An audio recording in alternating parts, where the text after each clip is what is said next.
Welcome back everyone to another math video. Now for this video, I'm talking about this very interesting problem. It's got a half plus a half times 3/4 all divided by 2 plus a half times 3/4 plus 5/6 all divided by 3, and it keeps going on and on. And so each term is getting approaching 1, but it's also getting divided by bigger and bigger numbers. So let's call this sum S, just so we have something to refer to. And so the first part of the solution development I have is that I noticed all of these terms look very similar to the Wallace product. So what exactly is that?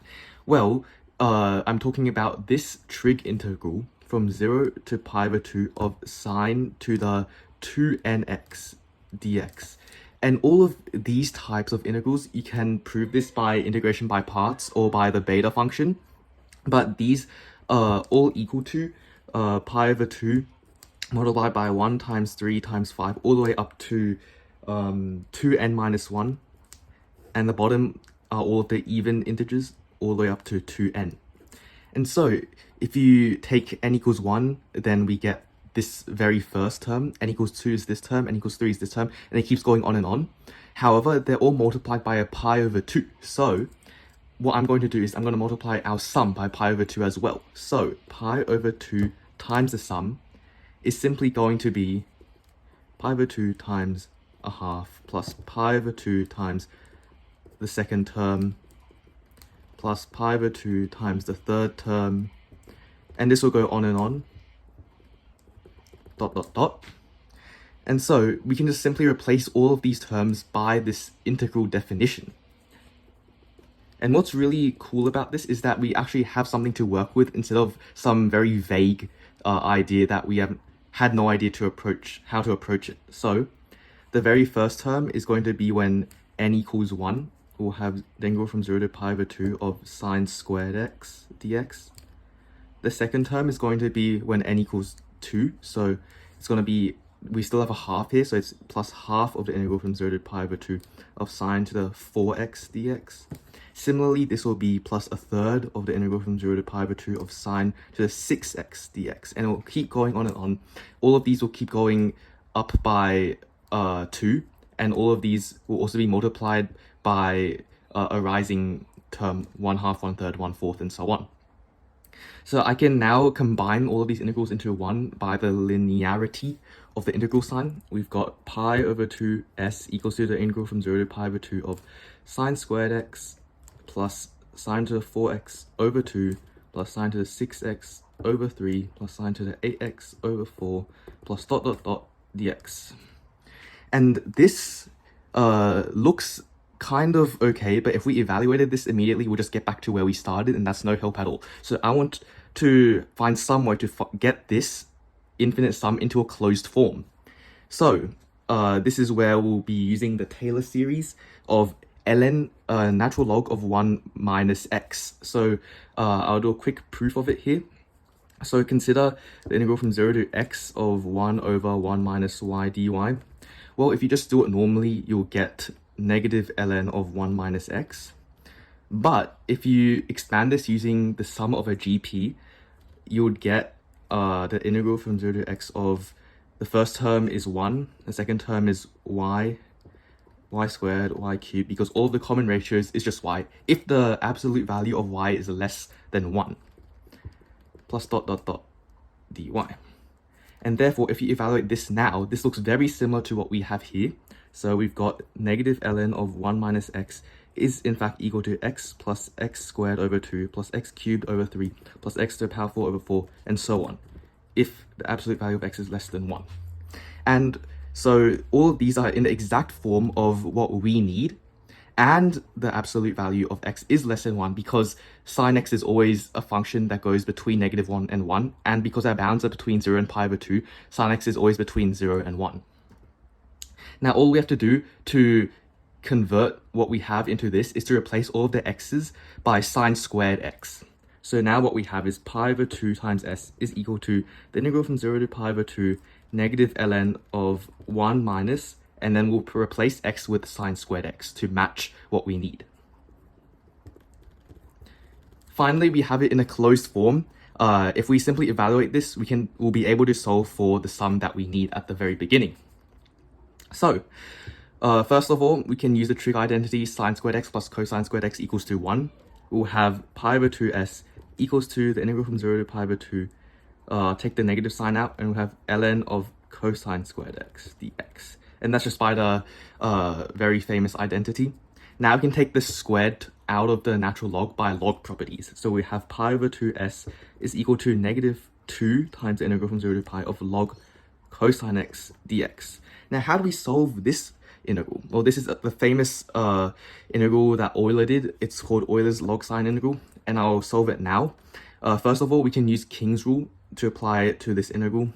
Basically, we'll change x into pi over 2 minus x. To prove this, you can do it yourself. You can just let u equal pi over 2 minus x, or sorry, x equals to pi over 2 minus u, and then just use dummy variables. And what we'll get is pi over 2s equals to negative 2 times the integral from 0 to pi over 2 ln of sine x dx. And so let's call this term I as our integral. So now we know that the integral I is equal to the integral from 0 to pi over 2 of ln cosine x dx, but it's also equal to the integral from 0 to pi over 2 of ln sine x dx. So if we add both of these together, we'll have that 2 times I equals to the integral from 0 to pi over 2. And then when you add these together by log properties, you can multiply these two inside. So we'll have ln of cosine x times sine x dx. And now if we multiply it by 2 and divide it by 2, we're not changing anything, but that gets this into the form of sine 2x. So we have 2I equals to the integral from 0 to pi over 2 ln of half sine 2x. Because sine 2x is 2 times sine x times cosine x, and when you divide it by 2, you'll get back to where we started.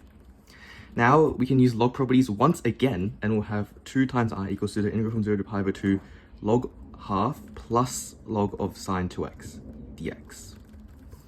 This simply evaluates to negative pi over 2 ln 2. So we'll have 2I equals to negative pi over 2 ln 2. And then the second term, we can just rewrite it again as natural log of sine 2x dx.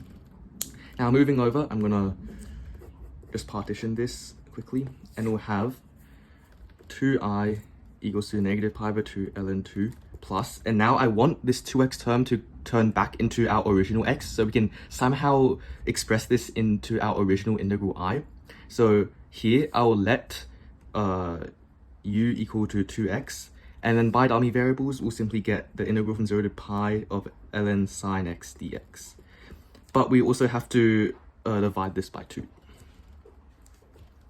And so now that we have the this back into the original integral down here, except we have the bounds wrong. We have the integral from 0 to pi, so from 0 to pi over 2. So I would like to split this into two integrals. 2I equals to negative pi over 2 ln 2 plus half, and now we will have 0 to pi over 2 ln sine x dx plus pi over 2 to pi ln sine x dx. There we go.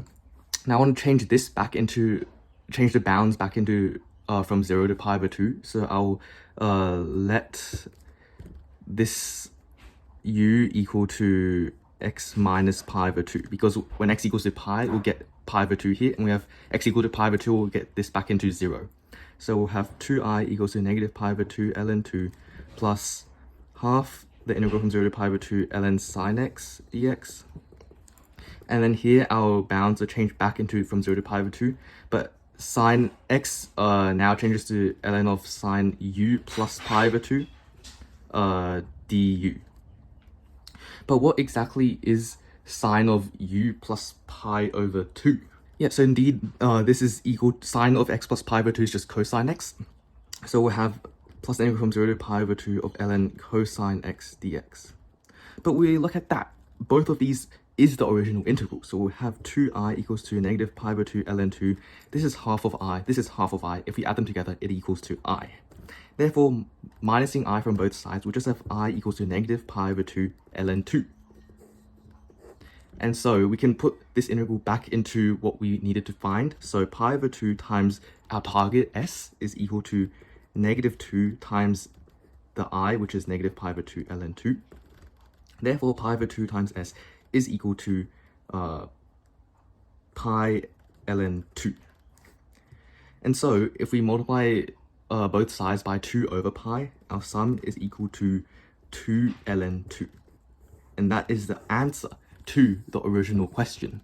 So it has a surprising result. I'm not sure how else you would do it, but this is one way that I was thinking about because this pattern looked very familiar. So overall, I hope you enjoyed the video. Make sure to smash a like on this video if you enjoyed it, and I'll see you in the next one. Bye bye.